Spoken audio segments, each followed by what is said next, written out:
Bienvenido a tu podcast Urantia en audio. ¿Tienes alguna sugerencia o pregunta? ¿Quieres algún escrito que aún no está en el podcast? Para esto y más visita nuestra página de Facebook, Urantia en audio, o visita nuestra página web, urantian.audio.net.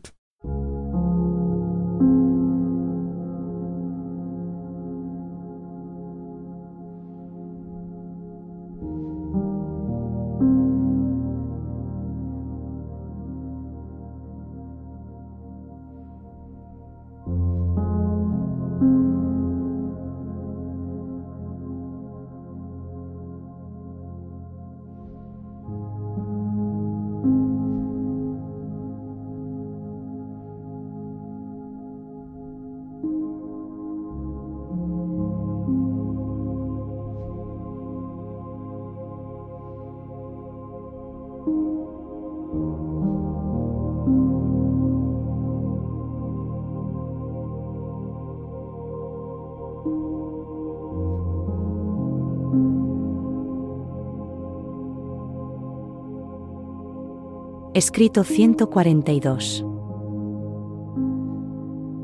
En la Pascua de Jerusalén.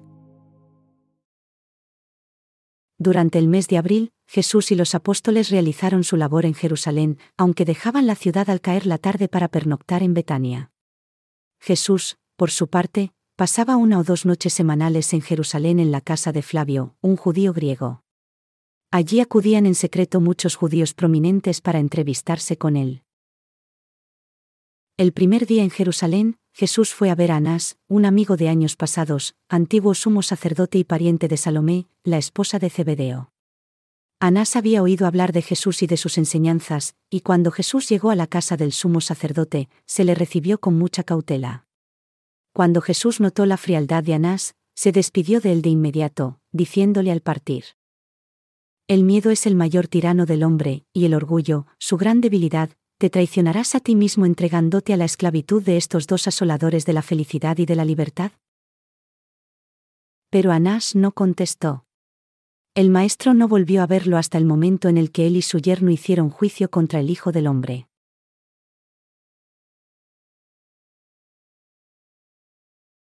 ¡1!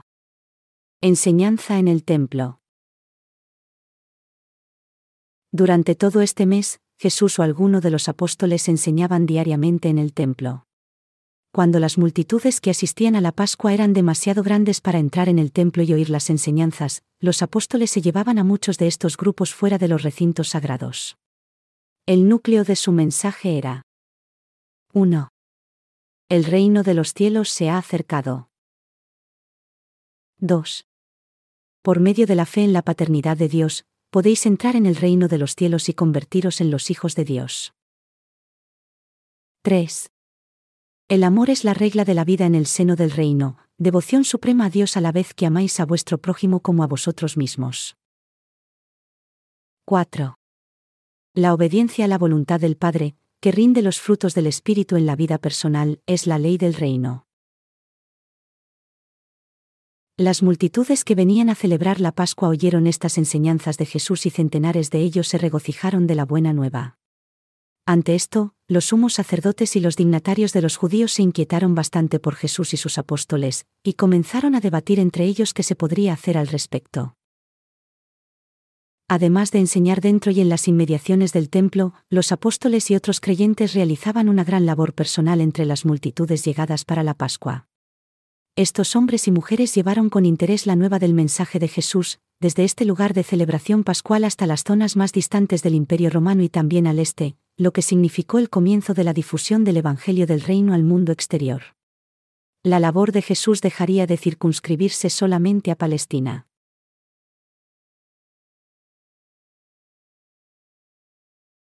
2. La ira de Dios. Había un tal Santiago que se encontraba en Jerusalén para asistir a las festividades de la Pascua. Santiago era un rico comerciante judío procedente de Creta, que había acudido a ver a Andrés para solicitarle una reunión con Jesús en privado. Andrés organizó ese encuentro secreto con Jesús en la casa de Flavio para que tuviese lugar al día siguiente por la noche. Este hombre no podía comprender las enseñanzas del Maestro, y había venido a indagar más sobre el reino de Dios. Santiago le dijo a Jesús: Pero, Rabí, Moisés y los profetas de antaño nos dicen que Yahvé es un Dios celoso, un Dios de gran ira y furor. Los profetas dicen que odia a los malhechores y cobra venganza de quienes no obedecen su ley. Tú y tus discípulos nos enseñáis que Dios es un Padre generoso y compasivo, que ama tanto a todos los hombres que los acogería complacientemente en este nuevo reino de los cielos, el cual, como proclamas, está tan cerca. Cuando Santiago acabó de hablar, Jesús le respondió: Santiago, has expuesto con claridad las enseñanzas de los antiguos profetas que instruían a los hijos de su generación de acuerdo a la luz de su día. Nuestro Padre del paraíso es invariable. Pero el concepto de su naturaleza se ha ampliado y ha madurado desde la época de Moisés, pasando por el tiempo de Amós, hasta llegar incluso a la generación del profeta Isaías. Y ahora, yo he venido en la carne para revelar al Padre en nueva gloria y manifestar su amor y misericordia hacia todos los hombres de todos los mundos. Conforme el Evangelio de este reino se disemine por el mundo con su mensaje de gozo espiritual y buena voluntad para todos los hombres, las relaciones entre las familias de todas las naciones se harán más perfectas y mejores. Conforme pase el tiempo, los padres y sus hijos se amarán más unos a otros y se propiciará, pues, un mayor entendimiento del amor del Padre de los cielos por sus hijos en la tierra. Recuerda, Santiago, que un padre, verdadero y bueno, no solo ama a su familia como un todo, como una familia, sino que también ama verdaderamente y se preocupa con cariño de cada uno de los miembros de esta. Tras una prolongada conversación sobre el carácter del Padre Celestial, Jesús se detuvo para decir: Tú, Santiago, siendo padre de muchos, conoces bien la verdad de mis palabras. Y Santiago dijo: Pero maestro, ¿quién te dijo que soy padre de 6 hijos? ¿Cómo sabías esto de mí? Y el maestro le respondió: Baste decir que el Padre y el Hijo conocen todas las cosas, porque de cierto lo ven todo. Como padre, al amar en la tierra a tus hijos, debes aceptar ahora como una realidad el amor del Padre Celestial hacia ti, no solamente hacia todos los hijos de Abraham, sino hacia ti, a tu alma particular.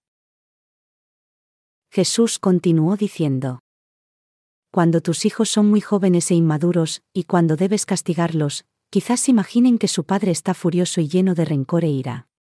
Su inmadurez no les permite ver más allá del castigo y reconocer el cariño previsor y correctivo del padre. Pero cuando estos mismos hijos se convierten en hombres y mujeres adultos, no sería necio que se aferrasen a estas nociones erróneas que tenían de él con anterioridad. Como hombres y mujeres, deben saber ahora percibir el amor de su Padre en estas primeras restricciones. ¿Y no debería la humanidad, conforme transcurren los siglos, llegar a un mejor entendimiento de la verdadera naturaleza y del carácter amoroso del Padre de los cielos? ¿Qué beneficios obtenéis de generaciones seguidas aportando su luz espiritual si insistís en ver a Dios tal como Moisés y los profetas lo veían?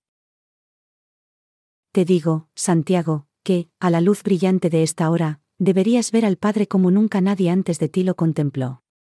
Y al verlo de este modo, deberías regocijarte de entrar en el reino en donde tal misericordioso Padre gobierna, y procurar que su voluntad amorosa domine tu vida a partir de ahora.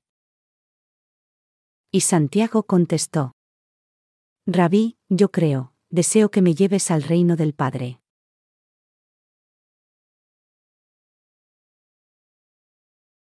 (3) Concepto de Dios. Esa noche, los 12 apóstoles, la mayoría de los cuales había escuchado este comentario acerca del carácter de Dios, le hicieron a Jesús muchas preguntas sobre el Padre de los cielos. Las respuestas del Maestro a estas se pueden exponer mejor realizando, en términos modernos, el siguiente resumen. Jesús reprendió levemente a los 12, diciéndoles esencialmente: ¿Es que no conocéis las tradiciones de Israel respecto al desarrollo de la idea de Yahvé, e ignoráis además las enseñanzas de las Escrituras sobre la doctrina de Dios? Y entonces, el Maestro procedió a instruir a los apóstoles sobre la evolución del concepto de la deidad a lo largo de toda la historia del pueblo judío. Destacó las siguientes facetas del crecimiento de la idea de Dios. 1. Yahvé, el Dios de los clanes del Sinaí. Se trataba del concepto primitivo de la deidad, que Moisés enalteció hasta el nivel superior de Señor Dios de Israel. el Padre de los cielos jamás deja de aceptar la adoración sincera de sus hijos de la tierra por tosco que sea su concepto de la deidad, y sin importarle el nombre con el que simbolicen la naturaleza divina. 2. El Altísimo. Melquisedec dio a conocer a Abraham este nombre del Padre de los cielos, que se extendió lejos de Salem gracias a quienes después creyeron en esta idea elevada y ampliada de la deidad. Abraham y su hermano se fueron de Ur por la instauración allí de la adoración al sol, y se convirtieron en creyentes de las enseñanzas de Melquisedec sobre el Elyon, el Dios Altísimo. Tenían un concepto compuesto de Dios, que consistía en una mezcla de sus antiguas ideas mesopotámicas y de la doctrina del Altísimo. 3. El Shaddai. Durante estos tiempos primitivos muchos de los hebreos adoraban al Shaddai, el concepto egipcio del Dios de los cielos, adquirido durante su cautiverio en la tierra del Nilo. Mucho después de los tiempos de Melquisedec, estos tres conceptos de Dios se convirtieron en uno, conformándose así la doctrina de la deidad creadora, el Señor Dios de Israel. 4. Elohim. Desde los tiempos de Adán subsiste la enseñanza de la Trinidad del paraíso. ¿Recordáis cómo las Escrituras comienzan declarando que, en el principio crearon los dioses los cielos y la tierra? Esto indica que cuando quedó constancia de esta afirmación, el concepto de la Trinidad, de tres dioses en uno, había hallado cabida en la religión de nuestros ancestros. 5. El Supremo Yahvé. En los tiempos de Isaías, estas creencias sobre Dios se habían expandido hasta convertirse en el concepto de un Creador universal que era a la vez todopoderoso y todo misericordioso. Y este concepto de Dios, que se fue desarrollando y engrandeciendo, reemplazó prácticamente todas las ideas anteriores sobre la deidad de la religión de nuestros padres. 6. El Padre de los cielos. Y ahora conocemos a Dios como nuestro Padre de los cielos. Nuestras enseñanzas conforman una religión en la que el creyente es hijo de Dios. En esto consiste la buena nueva del Evangelio del Reino de los cielos. En coexistencia con el Padre están el Hijo y el Espíritu, y la revelación de la naturaleza y el ministerio de estas deidades del paraíso continuará magnificándose e iluminándose, conforme los hijos ascendentes de Dios progresan espiritualmente a través de las eras de la eternidad. En todos los tiempos y durante todas las eras, el espíritu interior reconoce la genuina adoración de cualquier ser humano, en lo concerniente al progreso espiritual individual, como un homenaje que se tributa al Padre de los cielos. Nunca antes había impresionado nada tanto a los apóstoles como este relato sobre el desarrollo del concepto de Dios en las mentes judías de generaciones anteriores. Se quedaron demasiado desconcertados como para hacer preguntas. Mientras estaban sentados ante Jesús en silencio, el Maestro continuó. Y habríais conocido estas verdades si hubieseis leído las Escrituras. ¿No habéis leído en Samuel el pasaje que dice: Y se encendió la ira del Señor contra Israel, e incitó a David contra ellos, diciéndole: Ve y haz un censo de Israel y Judá? Y aquello no resultaba extraño porque en los días de Samuel los hijos de Abraham creían ciertamente que Yahvé creaba tanto el bien como el mal. Pero cuando, más tarde, un escritor narró estos acontecimientos, tras la ampliación del concepto judío sobre la naturaleza de Dios, no se atrevió a atribuir el mal a Yahvé, sino que dijo entonces: Y se levantó Satanás contra Israel e incitó a David a que hiciera censo de Israel. ¿Es que no sois capaces de percibir que tales pasajes de las Escrituras muestran con claridad cómo el concepto de la naturaleza de Dios continuó evolucionando de una generación a la otra? Asimismo, deberíais haber observado el desarrollo del entendimiento de la ley divina en consonancia perfecta con estos conceptos magnificados de la divinidad. Cuando los hijos de Israel salieron de Egipto, en esos días anteriores a esta ampliación de la revelación de Yahvé, tenían 10 mandamientos que les sirvieron de ley hasta el momento en el que acamparon ante el Sinaí. Estos eran: 1. No adorarás a ningún otro Dios, pues el Señor es un Dios celoso. 2. No te harás dioses de fundición. 3. No dejarás de guardar la fiesta de los panes sin levadura. 4. Todos los primogénitos varones tanto de hombres como de animales míos serán, dice el Señor. 5. 6 días trabajarás, pero en el séptimo día descansarás. 6. No dejarás de celebrar la fiesta de los primeros frutos y la fiesta de la cosecha a la salida del año. 7. No ofrecerás con pan leudado la sangre de ningún sacrificio. 8. No dejarás hasta la mañana el sacrificio de la fiesta de Pascua. 9. Traerás a la casa del Señor tu Dios las primicias de los primeros frutos de la tierra. 10. No guisarás el cabrito en la leche de su madre. Y luego, en medio de los truenos y relámpagos del Sinaí, Moisés les entregó los nuevos 10 mandamientos, que como todos admitiréis, son expresiones más meritorias para servir de acompañamiento a los conceptos ya vistas en su enaltecimiento de la deidad. Y es que nunca prestasteis atención en estos mandamientos, tal como se enuncia doblemente en las Escrituras, el hecho de que primeramente se atribuye a la liberación de Egipto la razón para guardar el Sabbat, mientras que luego se hace constar que el avance de las creencias religiosas de nuestros ancestros hizo necesario que esto variara y se reconociera la creación como la razón para observar el Sabbat. Y luego, recordaréis que de nuevo, en la época de mayor lucidez espiritual de los días de Isaías, estos 10 mandamientos negativos se modificaron para expresar la ley, positiva y grande, del amor, por el mandato de amar a Dios sobre todas las cosas y a vuestro prójimo como a vosotros mismos. Y es esta ley suprema del amor por Dios y por el hombre la que yo os proclamo que constituye el deber total del hombre. Y cuando acabó de hablar, nadie le preguntó nada. Cada cual se retiró a descansar.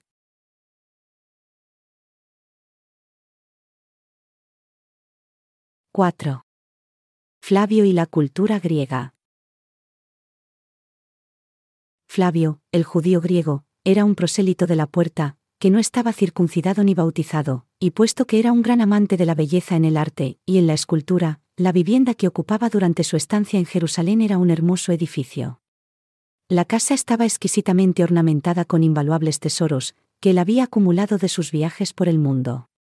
Cuando pensó primeramente en invitar a Jesús a su casa, temía que el maestro se sintiese ofendido al ver tantas de las llamadas imágenes. Pero Flavio se sorprendió gratamente cuando Jesús entró en ella, y en lugar de reprenderle por poseer estos objetos supuestamente idólatras distribuidos por la casa, manifestó gran interés por toda la colección, e hizo muchas preguntas elogiosas sobre cada objeto, a medida que Flavio lo acompañaba de habitación en habitación, mostrándole sus estatuas favoritas. El maestro notó que su anfitrión estaba perplejo por su actitud positiva hacia el arte, y por lo tanto, cuando habían acabado de contemplar la colección completa, Jesús dijo: Si aprecias la belleza de las cosas creadas por mi Padre y modeladas por las manos artísticas del hombre, ¿por qué has de esperar mi reproche? Porque Moisés tratara en su tiempo de combatir la idolatría y la adoración de los dioses falsos, ¿deben todos los hombres desaprobar la reproducción de la gracia y la belleza? Te digo, Flavio, que los hijos de Moisés lo malinterpretaron y ahora crean falsos dioses incluso de sus prohibiciones de las imágenes y de la semejanza de lo que está en el cielo y en la tierra. Pero, aunque Moisés instruyera en esas restricciones a las mentes oscuras de aquella época, ¿qué relación tiene eso con estos días en los que el Padre de los cielos se revela como el soberano espiritual de todos? Y Flavio, declaro ante ti que en el reino venidero no se continuará preceptuando, no adoréis esto, no adoréis aquello. Ya no se ocuparán de ordenar que os abstengáis de esto o cuidado de no hacer aquello, sino que todos se preocuparán de un supremo deber, de un deber del hombre que se manifiesta en 2 grandes privilegios: adorar sinceramente al Creador infinito, al Padre del paraíso, y servir con amor a los semejantes. Si amas a tu prójimo como te amas a ti mismo, sabes realmente que eres hijo de Dios. En una era en la que no se comprendía bien a mi Padre, los esfuerzos de Moisés por hacer frente a la idolatría estaban justificados, pero, en la era por llegar, el Padre se habrá revelado en la vida de su Hijo, y esta nueva revelación de Dios hará innecesario para siempre confundir al Padre Creador con ídolos de piedra o imágenes de oro y plata. En adelante, los hombres de inteligencia podrán disfrutar de los tesoros del arte sin confundir el aprecio material de la belleza con la adoración y el servicio al Padre del paraíso, al Dios de todas las cosas y de todos los seres. Flavio creyó todo lo que Jesús le enseñó. Al día siguiente, fue a Betania, al otro lado del Jordán, y recibió el bautizo de manos de los discípulos de Juan. En aquel momento, los apóstoles de Jesús aún no bautizaban a los creyentes. Cuando Flavio regresó a Jerusalén, organizó una gran fiesta para Jesús e invitó a 60 amigos suyos. Y muchos de ellos se convirtieron igualmente en creyentes del mensaje del reino venidero.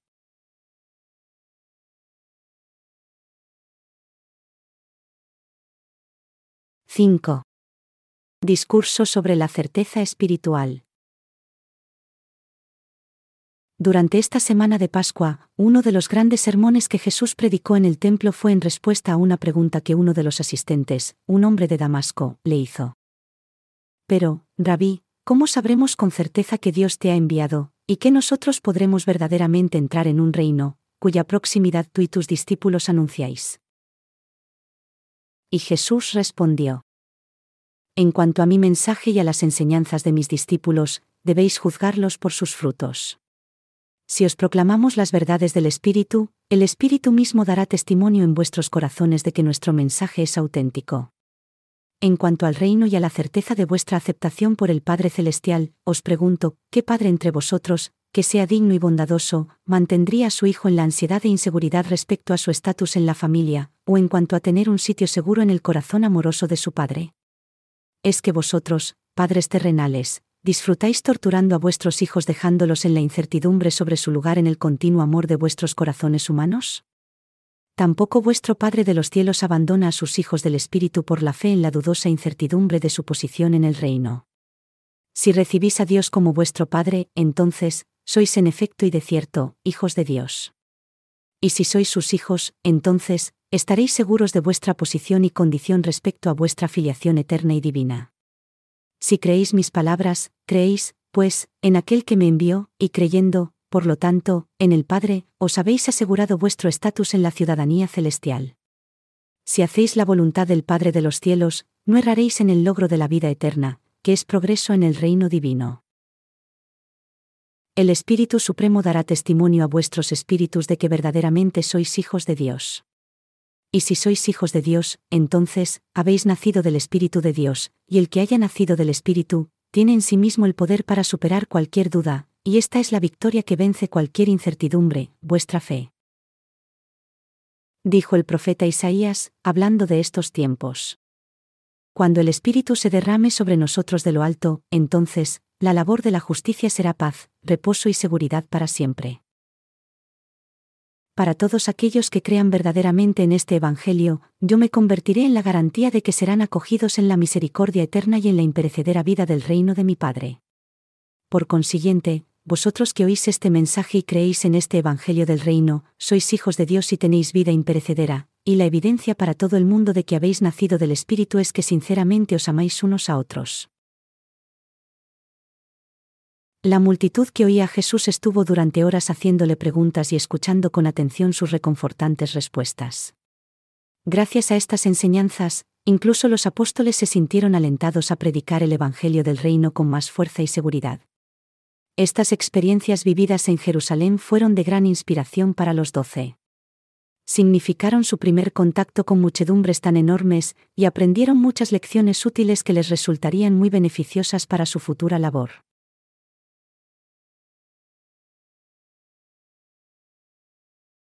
―6. Conversación con Nicodemo. Una noche, estando Jesús en la casa de Flavio, vino a verle un tal Nicodemo, un hombre rico, miembro de los ancianos del Sanedrín judío. Había oído hablar mucho de las enseñanzas del Galileo, y por esa razón, había acudido por la tarde a escucharle cuando enseñaba en los patios del templo. Hubiese deseado asistir más a menudo a las predicaciones de Jesús, pero temía que quienes presenciaban estas enseñanzas lo viesen.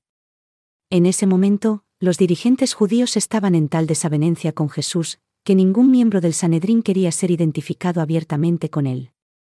Así pues, Nicodemo había acordado con Andrés en verse con Jesús en privado, y tras el anochecer, de ese día en particular. Pedro, Santiago y Juan se hallaban en el jardín de Flavio cuando comenzó el encuentro, pero más tarde entraron a la casa en donde continuó la charla. Cuando recibió a Nicodemo, Jesús no mostró ninguna deferencia especial hacia él, y al hablar con él, no hubo transigencia ni ninguna injustificada pretensión de resultar convincente. El maestro no hizo ningún intento de rechazar a la persona que clandestinamente le requería ni ironizó. En todo su trato con el distinguido visitante, Jesús se mostró calmado, serio y digno. Nicodemo no venía a Jesús como representante oficial del Sanedrín, sino enteramente debido a su interés personal y sincero en las enseñanzas del Maestro. Al presentarlo Flavio, Nicodemo dijo: Rabí, sabemos que has venido de Dios como maestro, porque nadie podría enseñar como tú lo haces si no está Dios con él. Y yo estoy deseoso de saber más de tus enseñanzas sobre el reino venidero. Jesús le respondió: de cierto, te digo, Nicodemo, que si un hombre no nace de lo alto, no puede ver el reino de Dios. Entonces, Nicodemo contestó: pero, ¿cómo puede un hombre nacer de nuevo siendo viejo? No puede entrar por segunda vez en el vientre de su madre y nacer. Jesús dijo: no obstante, declaro ante ti que el que no nace del Espíritu, no puede entrar en el reino de Dios. Lo que nace de la carne, carne es, y lo que nace del Espíritu, Espíritu es. No te maravilles que te dijera que debes nacer de lo alto. Cuando el viento sopla, oyes el susurro de las hojas, pero no ves el viento, de dónde viene ni a dónde va, y así es todo aquel que nace del Espíritu. Con los ojos de la carne puedes contemplar las manifestaciones del Espíritu, pero ciertamente no puedes percibirlo. Nicodemo contestó: pero no comprendo, ¿cómo puede ser eso así? Jesús le dijo: ¿puede ser que seas un maestro de Israel y que, sin embargo, ignores todo esto? Es pues, responsabilidad de los que conocen las realidades del Espíritu revelar estas cosas a los que solamente perciben las manifestaciones del mundo material. Pero, ¿nos creerás si te hablamos de las verdades celestiales? ¿Tienes la valentía, Nicodemo, de creer en quien ha descendido del cielo, que es el mismo Hijo del Hombre? Y Nicodemo preguntó: pero, ¿cómo puedo empezar a estar en contacto con este Espíritu que ha de rehacerme para poder entrar al reino? Jesús le respondió: el Espíritu del Padre de los cielos ya habita en ti. Si te dejas llevar por este Espíritu que viene de lo alto, comenzarás muy pronto a ver con sus mismos ojos. Y entonces, mediante tu decisión incondicional de dejar que el Espíritu te guíe, nacerás del Espíritu, ya que el único propósito de tu vida será hacer la voluntad de tu Padre Celestial. Y así, al descubrir que has nacido del Espíritu y que estás gozosamente en el reino de Dios, empezarás a rendir en tu vida diaria los abundantes frutos del Espíritu. Nicodemo era totalmente sincero. Estaba profundamente impresionado, pero se alejó perplejo. Nicodemo había logrado un buen desarrollo personal, un buen dominio de sí mismo, e incluso poseía elevadas cualidades morales. Era refinado, seguro de sí mismo y altruista, pero no sabía cómo someter su voluntad a la voluntad del Padre Divino, tal como un niño pequeño está dispuesto a someterse a la guía y a la dirección de un Padre terrenal sensato y amoroso y convertirse, pues, en un hijo de Dios, en un heredero que avanza en el reino eterno. Pero Nicodemo ciertamente hizo acopio de fe suficiente como para entrar en el reino. Protestó levemente cuando sus compañeros del Sanedrín trataron de condenar a Jesús sin un juicio justo, y con José de Arimatea, reconoció, luego, su fe con valentía, llegando a reclamar el cuerpo de Jesús, incluso cuando la mayoría de los discípulos habían huido aterrados del escenario, en el que tenía lugar el sufrimiento final y la muerte del Maestro.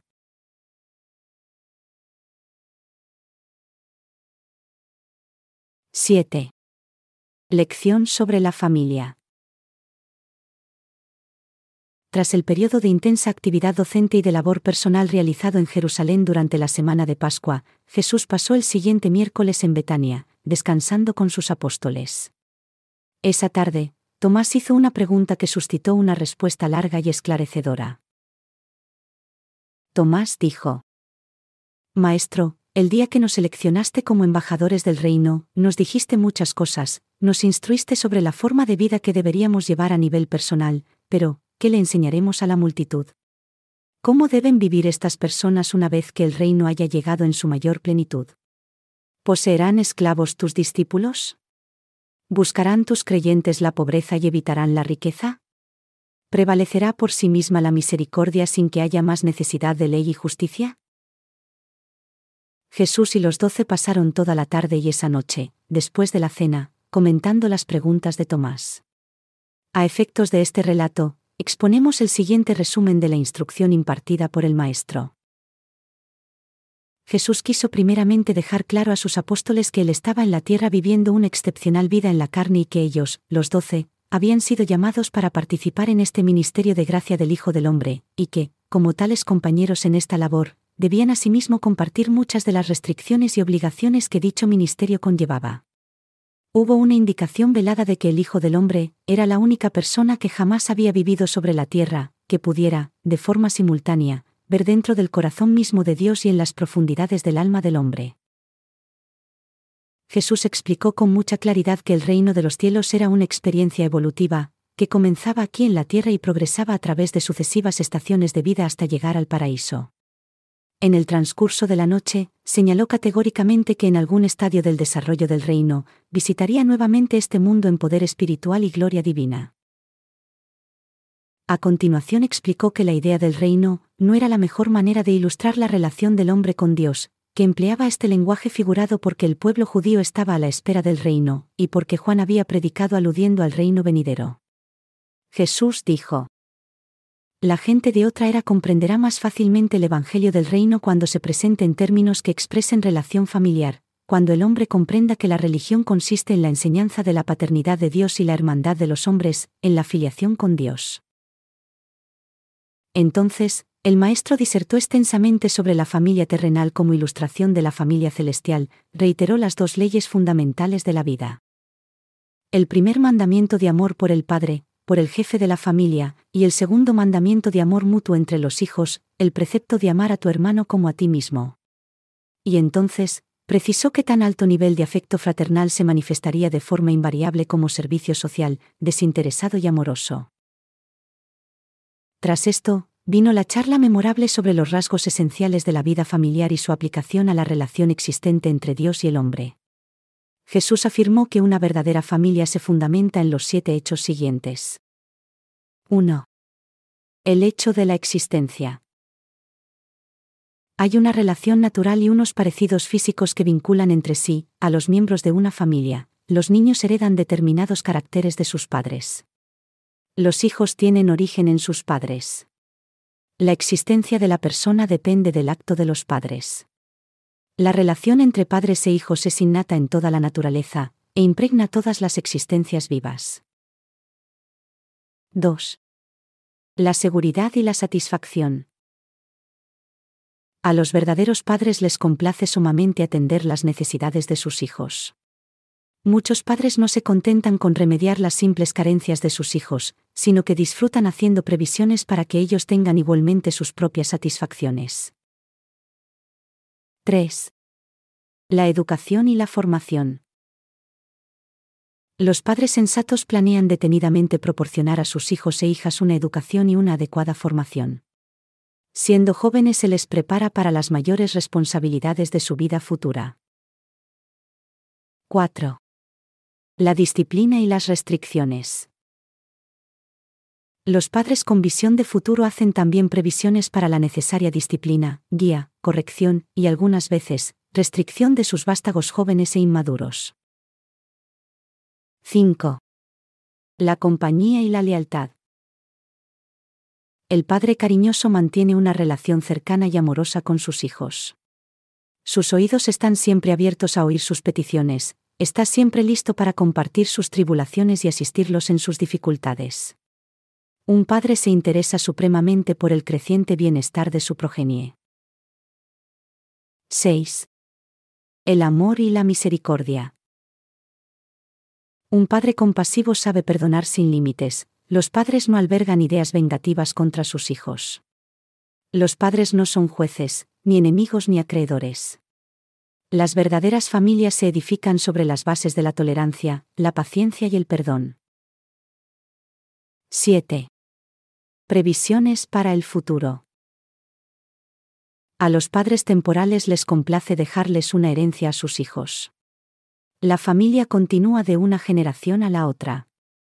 La muerte solo acaba con una generación para señalar el comienzo de la siguiente. La muerte pone fin a una vida individual, pero no acaba necesariamente con la familia. Durante horas, el maestro explicó de cómo estos rasgos de la vida familiar se aplicaban a las relaciones del hombre, el hijo de la tierra, con Dios, el Padre del paraíso. Y estas fueron sus conclusiones.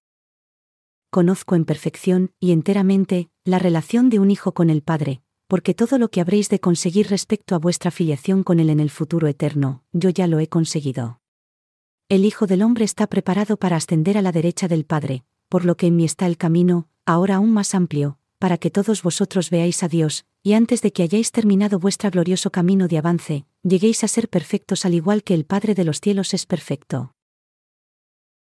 Cuando los apóstoles oyeron estas sorprendentes palabras, recordaron la proclamación realizada por Juan en el momento del bautismo de Jesús, y rememorarían asimismo, vívidamente, este hecho en sus predicaciones y enseñanzas tras la muerte y resurrección del Maestro. Jesús es un Hijo divino, alguien que tiene la total confianza del Padre universal.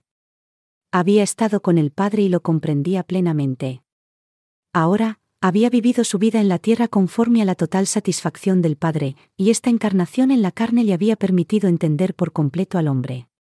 Jesús significaba la perfección del hombre, había logrado la misma perfección que todos los verdaderos creyentes están destinados a lograr en él y por medio de él. Jesús reveló al hombre un Dios de perfección y presentó en sí mismo a Dios, al Hijo en perfección de los mundos. Aunque Jesús habló durante varias horas, Tomás no estaba aún satisfecho, puesto que dijo: Pero, Maestro, ¿no nos parece que el Padre de los cielos nos trate siempre con benignidad y misericordia? Muchas veces sufrimos penosamente en la tierra, y no siempre nuestras oraciones obtienen respuesta. ¿En qué fallamos para no llegar a comprender el significado de tus enseñanzas? Jesús le respondió: Tomás, Tomás, ¿cuánto tiempo ha de pasar hasta que seas capaz de oír con los oídos del Espíritu? ¿Cuánto tiempo te llevará hasta que percibas que este reino es un reino espiritual, y que mi Padre es también un ser espiritual?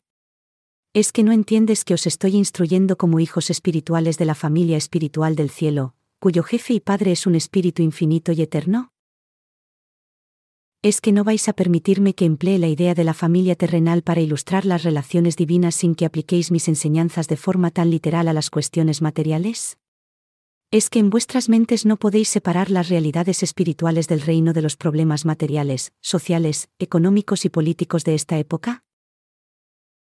Cuando hablo la lengua del espíritu, ¿por qué insistís en traducir mis significados a la lengua de la carne? Precisamente porque yo pretenda hacer uso de relaciones comunes y concretas a efectos ilustrativos. Hijos míos, os ruego que dejéis de aplicar las enseñanzas del reino del espíritu a los innobles asuntos de la esclavitud, la pobreza, la vivienda y las tierras, y a los problemas materiales de la equidad y la justicia humanas.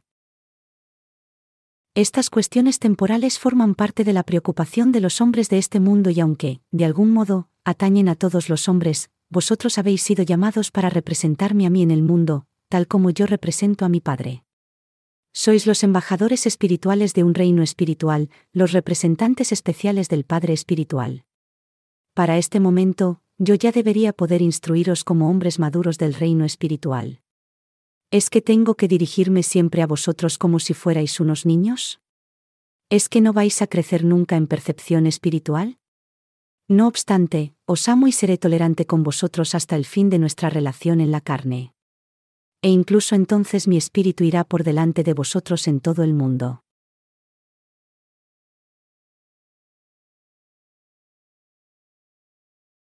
―8. En Judea del Sur. Hacia finales de abril, la hostilidad hacia Jesús entre los fariseos y los saduceos se había vuelto tan intensa que el Maestro y sus apóstoles decidieron dejar Jerusalén durante algún tiempo y se dirigieron al sur para realizar su labor en Belén y Hebrón. Todo el mes de mayo lo dedicaron a tareas de tipo personal en estas ciudades y entre la gente de las aldeas vecinas. No hubo predicación pública en este viaje, solo iban de casa en casa. Una parte de este tiempo, mientras que los apóstoles enseñaban el Evangelio y atendían a los enfermos, Jesús y Abner lo pasaban en Engadi, visitando el asentamiento nazareo. De aquel lugar había salido Juan el Bautista, y Abner había sido jefe de este grupo. Muchos de los miembros de la hermandad nazarea se convirtieron en creyentes de Jesús, pero la mayoría de estos hombres ascéticos y excéntricos se negaron a aceptarlo como un maestro enviado del cielo porque no enseñaba a ayunar ni ninguna otra forma de abnegación. La gente que vivía en esta región no sabía que Jesús había nacido en Belén. Como la inmensa mayoría de sus discípulos, siempre pensaron que el Maestro había nacido en Nazaret, aunque los 12 sí sabían la verdad.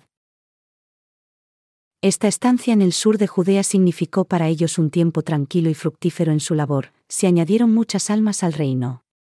En los primeros días de junio, los disturbios contra Jesús en Jerusalén se habían apaciguado lo suficiente como para que el Maestro y los apóstoles volvieran allí para instruir y confortar a los creyentes. Aunque Jesús y los apóstoles estuvieron todo el mes de junio en Jerusalén o en sus alrededores, no impartieron enseñanza pública durante este tiempo. Vivían mayormente en tiendas, que montaban en un parque o jardín, conocido en esa época como Getsemaní. Este parque, de abundante sombra, estaba situado en la ladera occidental del Monte de los Olivos, no lejos del torrente Cedrón. Normalmente, pasaban los fines de semana del Sabbat con Lázaro y sus hermanas en Betania. Jesús cruzó los muros para entrar en Jerusalén solo unas pocas veces, pero un gran número de personas, interesadas en sus enseñanzas, iban a Getsemaní para hablar con él. Un viernes por la noche, Nicodemo y un tal José de Arimatea se aventuraron a salir para ir a ver a Jesús, pero por temor, estando ya ante la tienda de Jesús, se volvieron atrás. Y obviamente, no se percataron de que Jesús conocía estos hechos. Cuando los dignatarios de los judíos tuvieron conocimiento de que Jesús había regresado a Jerusalén, se dispusieron a arrestarlo, pero, al observar que no daba predicaciones públicas, llegaron a la conclusión de que se había asustado por los disturbios anteriores y decidieron permitirle que siguiera con sus enseñanzas de modo privado, sin volver a molestarlo. Y así, las cosas siguieron su curso tranquilo hasta los últimos días de junio, cuando un tal Simón, miembro del Sanedrín, se adhirió públicamente a las enseñanzas de Jesús, tras declararlo él mismo ante estos dignatarios. De inmediato, se organizó un nuevo revuelo para la detención de Jesús, creciendo con tanta intensidad que el Maestro decidió retirarse a las ciudades de Samaria y la Decápolis.